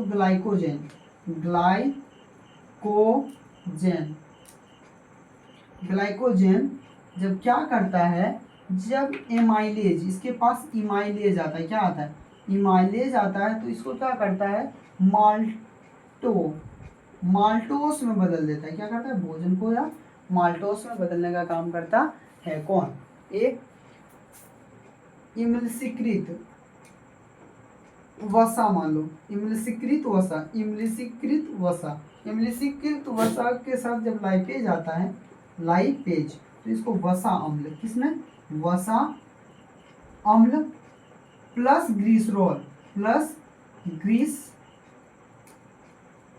ग्रीसरोल में बदलने का काम करता है। कौन, मतलब कि लाइपेज वसा इमलीकृत वसा के साथ जुड़कर या जो है सो वसा अम्ल या ग्रीसरोल में बदलता है। और एक है न्यूक्लिक एसिड, क्या है, न्यूक्लिक एसिड जो है न्यूक्लियस से मिलकर न्यूक्लियोटाइड का निर्माण करता है। एक हमारा बच गया था, उसका नाम क्या था, हाँ, आंत्र ग्रंथि। तो आंत्र ग्रंथि क्या होता है कि छोटी आंत की जो दीवारें हैं उसी से निकलता है। कहाँ से? छोटी आंत की जो दीवारें हैं, यानी कि आंत, छोटी आंत की जो दीवारें उसमें कई तरह की ग्रंथि होती है, उसी को हम आंत्र ग्रंथि कहते हैं। ये भी भोजन के अवयवी कणों से इसी प्रकार से मिल के क्रिया करके उसे सरल अणुओं या तो अन्य चीज़ों में तोड़ने का भी काम करता है। तो इन तीनों के बारे में आप समझ गए कि अब पीत के बारे में बात करें तो भैया पीत अकृत से निकलता है और पीत से जमा होता है। यह हरा रंग का क्षारीय द्रव है और इसका बहुत सारा काम है। और अकृत जो है सो शरीर का सबसे बड़ा ग्रंथि है। अग्नाशय के बारे में बात करें तो अग्नाशय जो है छोटी है, मतलब अमाशय के ठीक नीचे के एक मतलब पीले रंग का होता है, इसी का नाम है अग्नाशय। अग्नाशय में बहुत सारी छोटी छोटी नलिकाएं थी, वे आपस में मिलके अग्नाशय वाहिनी का निर्माण करता है। अग्नाशय वाहिनी से अग्नाशय रस ये सभी निकलते। ट्रिप्सिन होता है, लाइपेज होता है, एमाइलेज होता है, न्यूक्लियस होता है, ये सभी इसमें रस मौजूद होते हैं। और आंत्र ग्रंथि के बारे में बात करें कि छोटी आंत की दीवारें में बहुत कई तरह की ग्रंथियां होती है, इसे ही आंत्र रस कहते हैं, आंत्र ग्रंथि कहते हैं।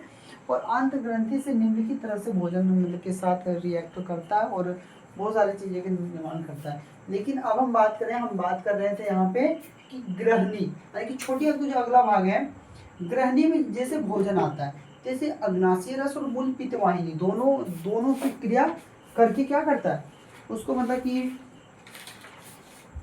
सही तरह से तोड़ने, मतलब कि उसको भोजन को तोड़कर उसे सही तरह से करने का काम करता है। और क्या करता है, छोटी आंत में सभी रस क्रमशः अकृत ये सभी से निकलते। ये तो आपको पहले बता दें कि पीत अकृत से निकलता, अग्नाशय रस हो गया, अग्नाशय से निकलता, और आंत्र रस हो गया। ये तो आंत्र छोटे आंत की जो दीवारें से निकलती है वे हुए। अब छोटी आंत में पाचन की क्रिया पूर्ण होती है। पूछा जाए कि आहार नाल के किस भाग में पाचन की क्रिया पूर्ण होती है, तो यहाँ ये जो छोटी आंत है इसी में क्या होता है, पाचन की क्रिया पूरी तरह से पूर्ण होती है, मतलब पूरी तरह से यहाँ पच जाता है।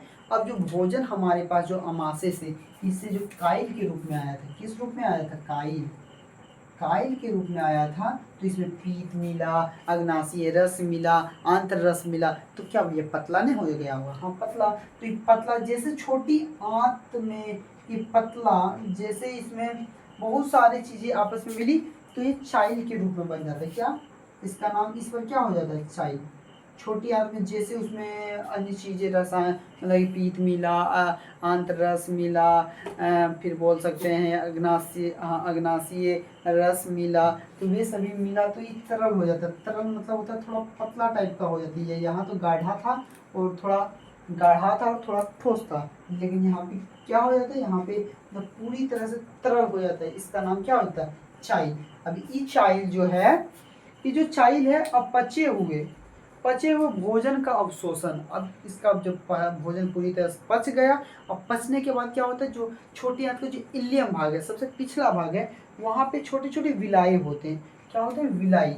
इस प्रकार की संरचना होती है उसमें, इसमें रुधिर, इसमें रक्त टाइप का, तो इस तरह करके, इस तरह कहाँ पे, छोटी आंत के इलियम भाग में होता है। ये क्या करता है कि जो मेन चीजें, उपयोगी चीजें, उसको क्या करता है, एब्जॉर्ब करने का, और एब्जॉर्ब करके रुधिर कोशिकाओं के माध्यम से पूरे शरीर में क्या कर देता है, विस्तृत कर देता है। इस तरह छोटी आंत में पूरी प्रक्रियाएं होती है। समझ लो इतना सारा है। ठीक है बच्चों, आज हुआ थोड़ा बहुत, आज हुआ ठीक है, नहीं हुआ तो कोई बात नहीं। अब थोड़ा बात करें बड़ी आंत के बारे में। किसके बारे में, बड़ी आंत के बारे में। तो थोड़ा सा टॉपिक बचा है खत्म, इसी के साथ चैप्टर भी समाप्त हो जाएगा और हम लोग तुरंत ऑब्जेक्टिव भी करने वाले हैं। अब हमारा शेष बचा जो, उसका नाम है बड़ी आंत। बड़ी आंत, अब बड़ी आंत भैया किस तरह बनाइएगा, तो देखो यहाँ से जैसे हमारा छोटी आंत पूरा था, यहाँ से तो यहाँ पे देखो बताते हैं,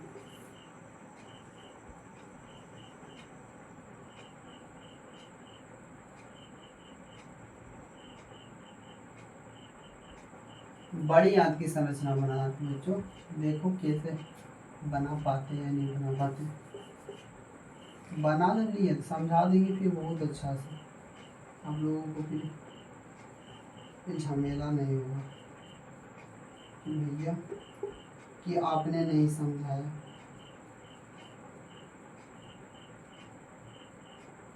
चलो छोड़ दो अभी। ये है बढ़िया, ये क्या है मेरा समझना, ये हमारा जो आपके सामने मैंने बनाया यह है बड़ी आंत। अब छोटी आंत, अब यहाँ से क्या होता है, यहाँ से खुलता है, मतलब यहाँ से जुड़ता है, जो हमारा जो लास्ट भाग था क्या, इलियम, इलियम, इलियम से क्या होता है कि भोजन जो चाय के रूप में था यह इसमें प्रवेश करता है, किसमें, बड़ी आंत में प्रवेश करता है, ठीक है। और छोटी आंत का जो अगला भाग है वह है बड़ी आंत। कौन सा आंत, इसका नाम क्या है, बड़ी आंत। क्या है, बड़ी आंत, यह क्या है हमारा बड़ी आंत है, ठीक है। अब क्या होता है कि बड़ी आंत को भी दो भागों में बांटा गया है, कितने भागों में, तो बड़ी आंत को बच्चों दो भागों में बांटा गया है, बड़ी आंत को दो भागों में बांटा गया है, बड़ी आंत को दो भागों में बांटा गया। पहला नाम है कोलम, कोलन, कोलन क्या है, कोलन, और दूसरा नाम है मलासे या रेक्टम। देखो इसको भी बांटते हैं, कोलम ही यहाँ से यहाँ होता है, रेक्टम यहाँ वाला भाग है, ठीक है, ये अंतिम भाग रेक्टम कहलाता है, ठीक है। अब छोटी आंत और बड़ी आंत के जोड़, यानी कि जो छोटी आंत और ये बड़ी आंत है बच्चों, यहाँ पे एक यही होता है, इसका नाम है सिक्कम। क्या, सिक्कम। छोटी आंत और बड़ी आंत के जोड़ पे एक नली होती है, एक छोटी सी नली होती है, उसका नाम क्या पूछा जाता है कि छोटी आंत और बड़ी आंत के जोड़ पर एक नली होती है, उसका नाम क्या है, सिक्कम। क्या नाम है, सिक्कम। क्या है, सिक्कम। क्या है, सिक्कम, ठीक है। अब सिक्कम के शीर्ष पर एक अंगुली जैसी संरचना होती है। अब ये जो सिक्कम है इसके थोड़ा आगे, इसके थोड़ा ऊपर, थोड़ा यहाँ पे एक अंगुली जैसी, यानी कि इस प्रकार की एक संरचना होती है, और इस संरचना का नाम है बहुआ अपेंडिक्स। सुना होगा कि उसके पास अपेंडिक्स हो गया तो उसको क्या करता है, वो अवशेषी अंग है बच्चों, उसका कोई शरीर में हमारा काम ही नहीं है, फिर भी रहता है, और वह जो है उसका जो अगला सिरा है, इसका अगला सिरा जो है बुना हुआ होता है, लेकिन बंद होता है।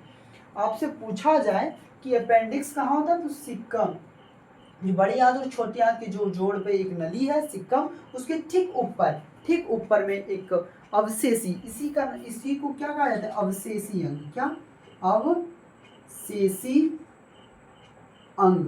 तो आप लोगों से पूछा जाए कि मनुष्य के शरीर में कौन सा अवशेषी अंग है, तो उसका नाम क्या बताना है, अपेंडिक्स। अपेंडिक्स क्या है, अपेंडिक्स क्या है, अपेंडिक्स। यह क्या है, अवशेषी अंग है। अवशेषी अंग क्यों, क्योंकि इसमें कुछ नहीं होता है, यहाँ ना कि कुछ भी चीजें, कुछ भी नहीं होता है, इसका सिर ही बंद होता है। अवशेषी अंग है, बेकार अंग है, खराब अंग है, हम मानते हैं इसको, ठीक है। अपेंडिक्स का कोई काम ही नहीं है हमारे शरीर में, ठीक है। तो वो हुआ हमारा अपेंडिक्स। अपेंडिक्स होता है, यह कौन सा अंग है, तो अवशेषी अंग है अपेंडिक्स। अब बात करें कि यह जो कोलोन था, जो बड़ी आंत था, इसको दो भागों में बांटा गया, कोलोन, एक मलाशय या रेक्टम। अभी कोलोन की जो कोशिकाएं हैं, इन कोलोन, जो कोलन है, कोलन को तीन भागों में फिर बांटा जाता है, कितने भागों, तीन कोलन को कितने भागों में बांटा जाता है, तीन भागों। एक का नाम है ऊपरीगामी कोलन। क्या है, ऊपरीगामी कोलन। दूसरा नाम है अनुप्रस्थ कोलम, और अंतिम का नाम है अधोगामी कोलम। अधोगामी कोलन। तो इस कोलन, जो कोलन था बड़ी आंत का जो पहला भाग था, उसको भी तीन प्रकार के, ऊपरीगामी कोलन, अनुप्रस्थ कोलन और अधोगामी कोलन। तो ये तीन भागों में बांटा जाता है, किसको, कोलन को, तो बड़ी आंत का पहला भाग है। अधोगामी कोलम रेक्टम अर्थात बड़ी आंत के अंतिम भाग में जाकर खुलता है। यह जो अधोगामी कोलम है इसके बारे में बात कर रहा है। तो अधोगामी कोलम जो है सो अंतिम भाग, यहाँ तक मान लो अधोगामी कोलम है, ये जो अंतिम भाग, ये जो हमारा रेक्टम है, इसका नाम क्या है, रेक्टम। क्या है, रेक्टम। ये रेक्टम में जाके खुलता कौन, अधोगामी कॉलम जो है सो रेक्टम में जाके खुलता है। और भी एक चीज और बता दें कि बड़ी आंत में जो है सो पाचन की क्रिया कुछ नहीं होती है, इसमें सिर्फ क्या होता है जानते हो, सिर्फ इसमें बात करें तो जल का अवशोषण होता है। तो पूछा जाए कि छोड़ बड़ी आंत में यहाँ पाचन की क्रिया होती है, नहीं, इसमें सिर्फ जल का अवशोषण होता है। अब अंत में भोजन में उपस्थित जितने भी अवशेष, मतलब कि अवशेष जो जल बचे होते हैं, उसका क्या होता है, अवशोषण रेक्टम में होता है। और यह जो अपचा भोजन, जो पूरी तरह से पच गया भोजन, अपचा भोजन, क्या बात करें, अपचा भोजन, जो अब नहीं पच सकता है भोजन, वह जो है सो धीरे धीरे मल मतलब होता है गंदगी, समझो, अस्थाई, मतलब मल के रूप में अस्थाई रूप से, अस्थाई, भैया अस्थाई क्यों नहीं बोल रहे, तो अस्थाई मतलब क्या, हमेशा के लिए रहता है बच्चों, जो हम लोग खाते हैं उसके बाद हम लोग मतलब कि बाथरूम तरफ जाते हैं, नहीं जाते, कुछ समय के लिए इसमें मतलब कि रहता है, मान सकते हैं, लेकिन अस्थाई, मतलब अस्थाई समय के लिए, अस्थाई समय के लिए नहीं रहता है। तो यह जो अपचा भोजन रहता है वह क्या होता है, धीरे धीरे वह जो है सो धीरे धीरे रेक्टम में चला जाता है, जो कि अंतिम भाग है, और यहीं पे जाके क्या होता है, यहीं पे जमा रहता है। और समय समय पर क्या करते हैं, इसको हम लोग शौचालय या तो अन्य चीज़ें जाके, या तो खेत तरफ, या तो कहीं भी जाके इसे निकालने का हम काम करते हैं। तो आज का क्लास इतना ही। हमने आज इसके जो जे प्रक्रम का जो हमारा जो पूरा टॉपिक था उसको मैंने समाप्त कर दिया। तो आज का क्लास हमारा समाप्त होता है। और हम आप सभी लोगों को बता दूं कि आज कल हम ऑब्जेक्टिव करने वाले, लगभग 60 से 70 ऑब्जेक्टिव इस पर रहेगा। आप सभी लोग चाहे तो इस क्लास में, मतलब अगले क्लास में जुड़कर आप लोग जान सकते हो। और आज का क्लास कैसा लगा आप सभी लोग बताने का प्रयास करें, क्योंकि हम अब से लिखाने का ही काम नहीं करेंगे, उसको हम नोट्स बना के आप लोगों के सामने प्रोवाइड करने का काम करेंगे। तो आज के लिए इतना ही। आप सभी लोग इतना समय तक इस वीडियो को देखने के लिए आप सभी लोगों को दिल से धन्यवाद। और धन्यवाद करते हुए आज की क्लास को हम समाप्त करते हैं। थैंक यू बच्चों।